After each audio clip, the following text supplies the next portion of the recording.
तो दोस्तों कैसे हो आप लोग? उम्मीद करता हूँ आप लोग अच्छे होंगे और अपनों का भी ख्याल रख रहे होंगे। फिर से आ गया हूँ आप लोगों के सामने एक कहानी को सुनाने के लिए story by Rahman YouTube channel पर, और इसी नाम से मेरा फेसबुक पेज भी है। आप फेसबुक पर भी इस वीडियो को देख सकते हो।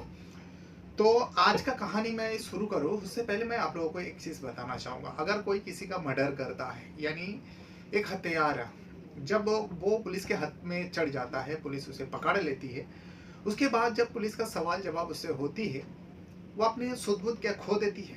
क्योंकि आज की कहानी में बिल्कुल ऐसा ही लगता है। एक व्यक्ति को मर्डर के सिलसिले में बातचीत करता है पुलिस वाला, उसी के ऊपर शक था, बल्कि यकीन हो गया था, तहरीर मिली थी और कुछ सबूत भी मिली थी पुलिस को। उसके बाद पुलिस उसे पकड़ता है। पकड़ने के बाद जब उसे पूछताछ करता है, वो अपना गुनाह कबूलता है। वो कहता है जो हाँ, मैंने ही इस मर्डर को किया। अब मर्डर किया तो उस क्राइम सीन पर ले जाया जाता है। जब क्राइम सीन पर लेकर गया उस बंदे को, और जिनका मर्डर हुआ था, जिनका बॉडी मिली थी, एक महिला थी।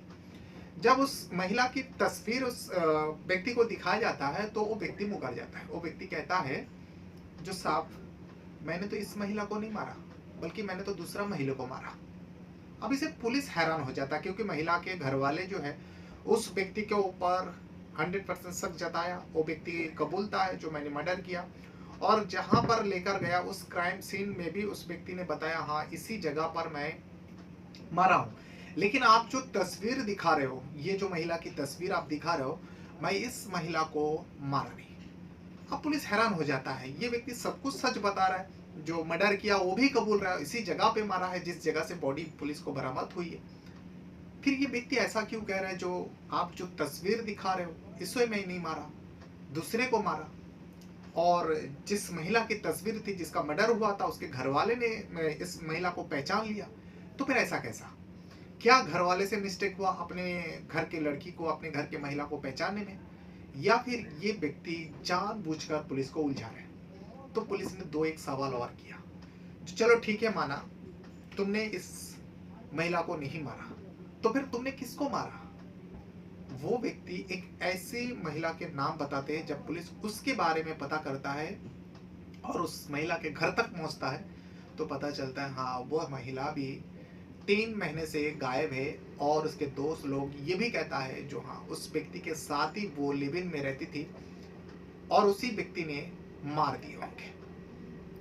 अब जब ये कहता है, लेकिन यहाँ पर पुलिस को जो बॉडी मिली थी, बॉडी तो सड़ गल चुके थे, लेकिन यहाँ पर महिला का कहना है, जिस घर की महिला थी उनके परिवार का कहना है जो हमारे घर की लड़की है, लेकिन ये मर्डर करने वाला व्यक्ति कहता है जो मैंने मर्डर किया, इसका गुनाह मैं अपने सिर पर लेता हूँ, मैं कबूलता हूँ, लेकिन आप लोग जो फोटो दिखा रहा हो इसे मैं नहीं मारा। उसके बाद उस व्यक्ति से कड़ाई से पूछताछ करती है, तो उस व्यक्ति ने जिसको मारा था उसका बॉडी कहाँ पर छुपाया था वो भी दिखाते हैं। जब उसे बरामद किया जाता है, वो भी सड़ गल चुके थे, करीब महीना 2 महीने के ऊपर हो चुका था, उसे मारा था।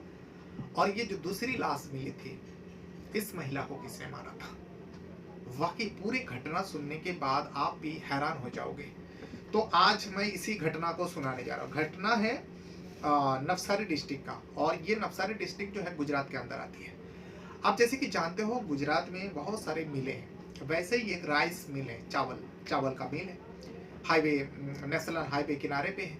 लेकिन वो जो राइस मिल है काफ़ी समय से बंद पड़ा हुआ है, जिसके चलते वो खंडर बन चुका था। अब बड़ा इलाका में था, अब कोई भी एक मिल बंद हो जाते तो बड़ा इलाका है एकदम सुनसान हो जाता है, उस जगह पे कोई जाता आता नहीं है, लोगों को डर भी लगता है। तो कुछ कुछ लोग हिम्मत करके उस जगह पर जाते हैं। वैसे ही एक व्यक्ति जो है वहाँ पर गए हुए थे। ये घटना जो है 29 अक्टूबर की बात कर रहा हूँ। वो व्यक्ति उस खंडर में गया हुआ था राइस मिल पर, लेकिन उस व्यक्ति को एक महिला की लाश दिखाई देते हैं। तब उसके चीखे निकल आते हैं, आसपास के लोग जमा होते हैं। भले ही खंडर थी, लोग वहाँ पर जमा हुआ, सारे लोगों ने देखा। तो उसी इलाका के पुलिस को फ़ोन करते हैं जो सर यहाँ पे जो राइस मिल है नेशनल हाईवे के सटे हुए, उस राइस मिल में एक लाश पड़ी है, डेड बॉडी पड़ी है। पुलिस का फौरन एक टीम वहाँ पर पहुँचती है। पहुँचने के बाद, क्योंकि एक महिला की थी और शरीर पर उतना कपड़ा भी नहीं था, देख के आसानी से पहचान कर लेते हैं जो एक महिला की है। पुलिस वाला उस महिला के बॉडी को कब्जे में लेकर पोस्टमार्टम के लिए भेज देता है और कई सारी तस्वीरें उसकी खींची जाती है। जो भी कपड़ा बचा खुचा था उस इलाका में मुआयना करता है, जो भी मिलती है सारे कुछ इकट्ठा करते हैं और पुलिस अपने पुलिस स्टेशन में वापस जाता है और उसके बाद उस महिला के बारे में पता करने की कोशिश करता है। अब कैसे पता करेंगे? उस महिला की तस्वीर जो है अलग अलग जगहों में, अलग अलग पुलिस थाने में सर्कुलेट कर देता है। जो अगर आपके पास कोई ऐसा केसेस आए, इस महिला की बॉडी मिली है, अब पहचान नहीं हो पा रहा है कौन है, कोई आइडेंटिटी नहीं है, अलग अलग पुलिस थाने में भिजवा देता है। लेकिन जिस पुलिस थाने में वो महिला की बॉडी मिली थी, उसी पुलिस थाने में एक महिला आती है जिसका नाम होता है नफीसा शेख। नफीसा शेख वहां पर पहुंचती है और अपनी ही बहन सुहाना शेख का मिसिंग कंप्लेंट दर्ज करवाते हैं।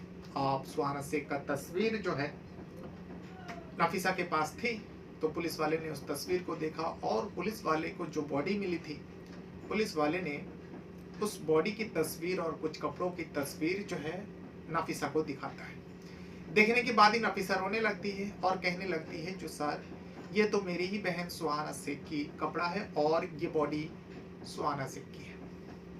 अब जब सुहाना शेख की पहचान हो गया, जो बॉडी मिली थी वो सुहाना शेख की है, बहन ने सब कुछ पहचान कर लिया। उसके बाद बहन नफीसा से पूछा जाता है जो आखिर सुहाना के साथ क्या हुआ था, कौन मार सकता है। तो सुहाना ने कुछ बातें बताया पुलिस वाले को। सुहाना बल्कि नफीसा ने कुछ बातें जो है सुहाने के बारे में पुलिस वाले को बताते हैं, जो सर सुहाना की शादी आज से करीब 7 साल पहले हो चुकी थी और जिस व्यक्ति के साथ शादी हुआ था उस व्यक्ति का नाम होता है फैजल नासिर पठान।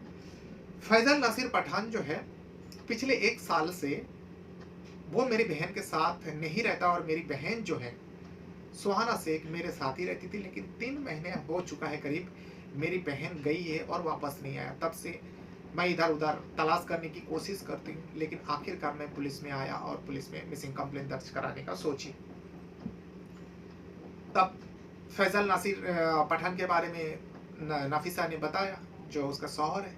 तो फैजल नासिर पठान को पुलिस वाले उठाते हैं। उठाने के बाद उससे पूछताछ करता है, क्योंकि नफीसा ने साफ साफ कह दिया जो मेरी बहन को मारने वाला कोई और नहीं फैजल नासिर पठानी है। तो जब नासिर का नाम दर्ज, मामला दर्ज होता है, तो नासिर को उठाने के बाद उससे पूछताछ करता है। नासिर जो है इधर उधर के बातें थोड़ा बहुत करने के बाद वो पॉइंट पर आ जाता है। पुलिस वाले को बताते हैं, हाँ साहब मैंने ही कत्ल किया। अब जिस जगह पर कत्ल हुआ था उसी राइस मिल पर, क्राइम सीन पर पुलिस वाले जो है नासिर पठान को लेकर जाते हैं। जाने के बाद उस महिला की तस्वीर पहले दिखा दिया था, लेकिन नासिर कहता नहीं सर मैंने उस जगह पर मारा तो हूँ, लेकिन इस महिला को नहीं मारा, मैं तो किसी और को मारा है। पुलिस वाले कहे ये क्या पागल हो गए क्या, ये ऐसे कैसे बातें कर रहे हैं? एक बॉडी मिली है और इसकी बीवी थी, उसके बेबी के बहन ने तहरीर दे दिया, ये भी कबूल लिया जो हाँ मैंने ही मारा। अब बोल रहा है नहीं सर मैंने जिसको मारा ये वो महिला नहीं है। सीन ऑफ क्राइम पर जाता है। राइस मिल पर जाने के बाद बताते हैं हाँ साहब मैंने जिसको मारा और इसी जगह पे मारा।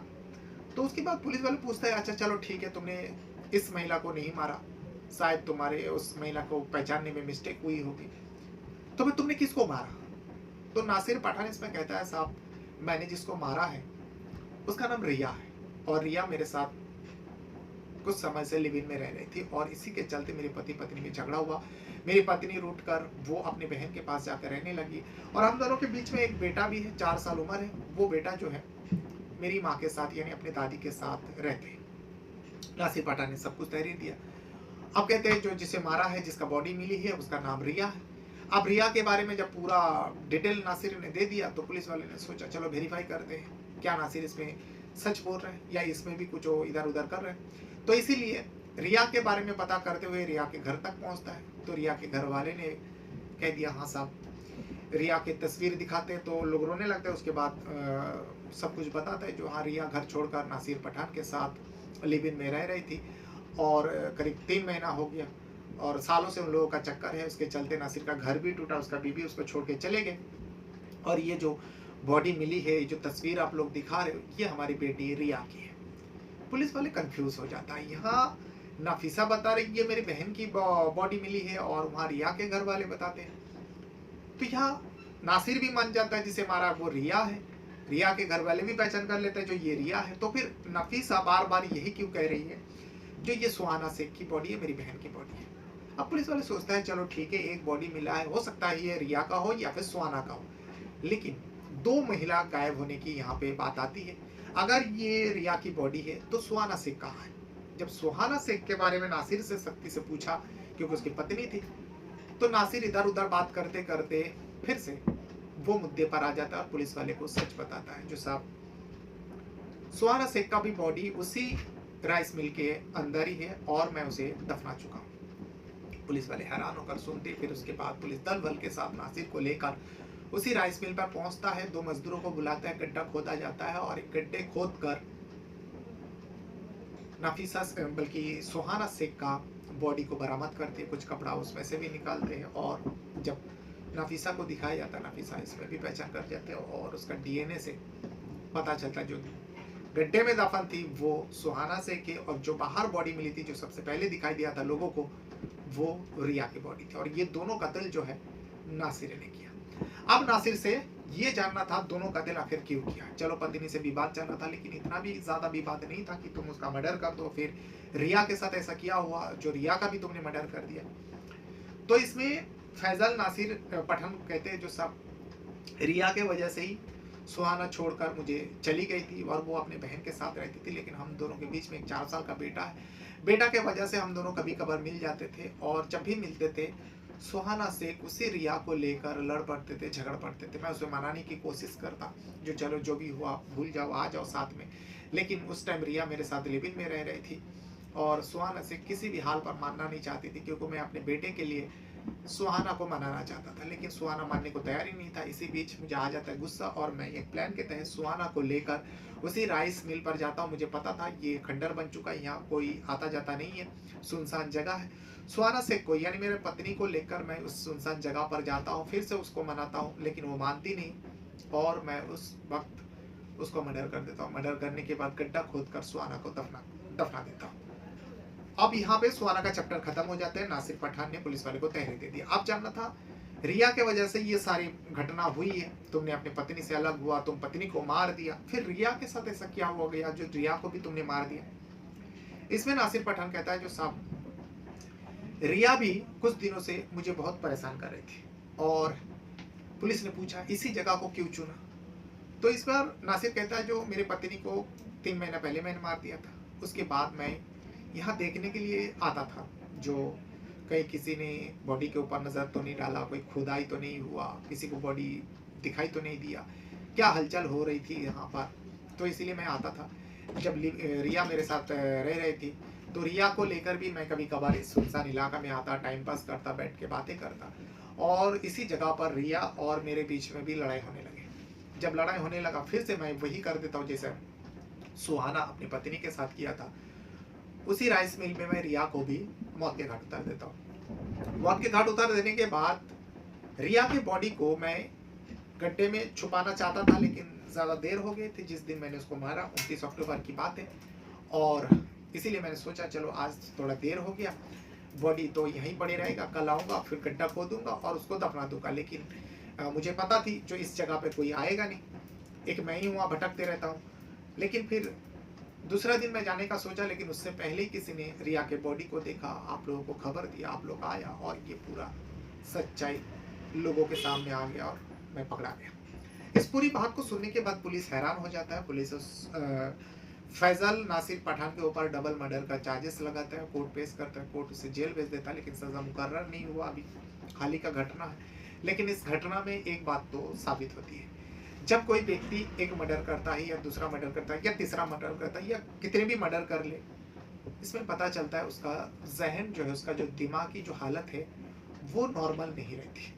क्योंकि इसमें नासिर पठान जो आसानी से वो एक कातिल से बच सकता था, वो अगर पहले ही बता दिया होता, जिस बॉडी को दिखाया गया, जिस बॉडी को सुहाना शेख का मानकर चला था, बहन ने भी तहरीर दे दिया, अगर खाली नासिर पठान को कह दिया होता जो हाँ ये मेरी पत्नी सुहाना शेख की बॉडी है, तो आगे मामला बढ़ता ही नहीं, वहीं खत्म हो जाता। लेकिन यहाँ पर नासिर पठान जो है वो कहता है मैंने मर्डर तो किया है, लेकिन मैंने जिस महिला को मारा वो ये नहीं दूसरी थी।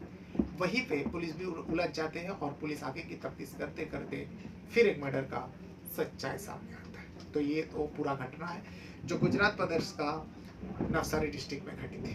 29 अक्टूबर को ये घटना सामने आई थी। अपने साथ साथ अपना परिवार का भी बहुत ज़्यादा ख्याल रखिएगा और इस वीडियो को यहाँ तक देखने के लिए आप लोगों का बहुत बहुत धन्यवाद करता हूँ। Thank you very much.